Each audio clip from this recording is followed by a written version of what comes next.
Яруу найрагч Жон Китсийн хайрын загтал.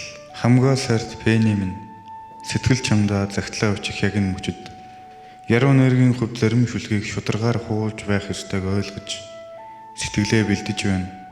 Хэрв би үр дүнг шигэ нэгэн жиг дурсаар л байх юм бол цаашид үгийн урлагаа үргэлжлүүлж чадахгүйд хүрхэн харин түүний уранд чамд зориулж хоёр мөр шүлэг өччгээд цаг үргэл дотроо жаргаж суугсан. Уг гаралдаа бол би юу ч бодож чаддаггүй. Сул дорой амтан бололтой.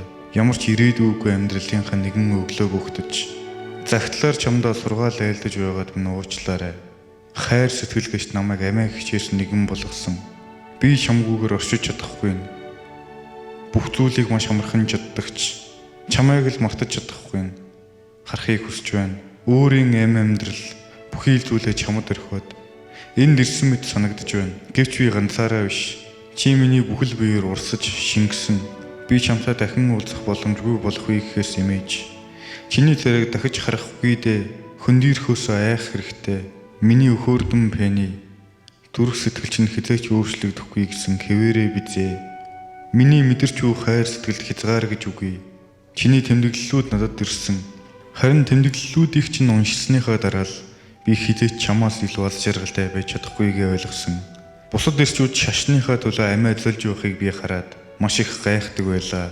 Харин одоо надад ямар ч гайхшрал алга. Би ч мөн тэдний эдл шашныхаа төлөө амиа өгөх зоригтой болсон.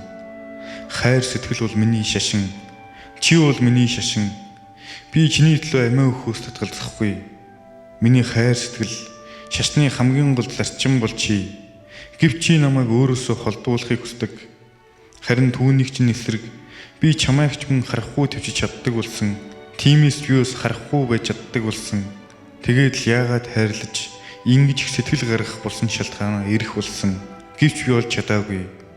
Зүрх сэтгэл минь бодож байхад толгоогоор бодох хит их өвдөлт дагуулдаг юм байна. Хайраас бол би амиа хичээс нэгэн болсон. Чи бол миний амьсгал. Би зөвхөн чамаар л амьсгалахыг хүсэж байна. Үрд чинийх Жон Китс.